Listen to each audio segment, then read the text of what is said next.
Étrange sensation que de voir ses cheveux dressés sur la tête. Dans la file d'attente, Adam est très attentif aux effets de l'électricité statique. Lui-même n'est pas un garçon comme les autres. Non pas parce qu'il est le premier de sa classe en mathématiques et qu'il aime les sciences depuis l'école primaire, mais parce qu'à seulement 12 ans, il est déjà un inventeur. J'ai créé un programme informatique qui permet de calculer la surface et le volume de figures géométriques. Et là, je travaille sur un moteur qui produirait de l'énergie grâce à la gravitation ou la force centrifuge. Pas besoin toutefois d'être un génie pour apprécier la visite. Les expériences proposées aux visiteurs sont toutes très ludiques et pour une fois, il est fortement recommandé de toucher à tout. Idéal pour faire ses premiers pas dans la peau d'un archéologue, remonter l'échelle du temps à la recherche des dinosaures ou bien mettre son corps à l'épreuve d'un tremblement de terre. Le tout en famille, bien sûr.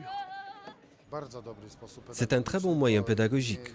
Il n'y a rien de tel que de donner aux enfants l'envie d'apprendre à travers des jeux. Ici, on peut leur expliquer beaucoup de choses de façon très simple.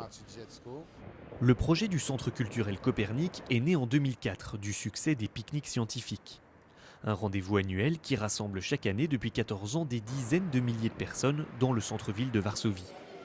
Avec ses 450 attractions exposées, la Cité des Sciences a pour but de désacraliser des matières réputées hermétiques, ne serait-ce que par leur langage.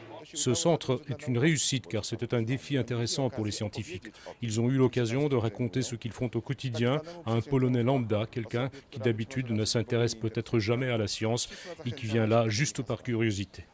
Financé à hauteur de 52 millions d'euros par l'Union européenne pour un coût total de 93 millions d'euros, la Cité des Sciences a été inaugurée vendredi et est désormais prête à accueillir tous ces petits cerveaux en pleine ébullition.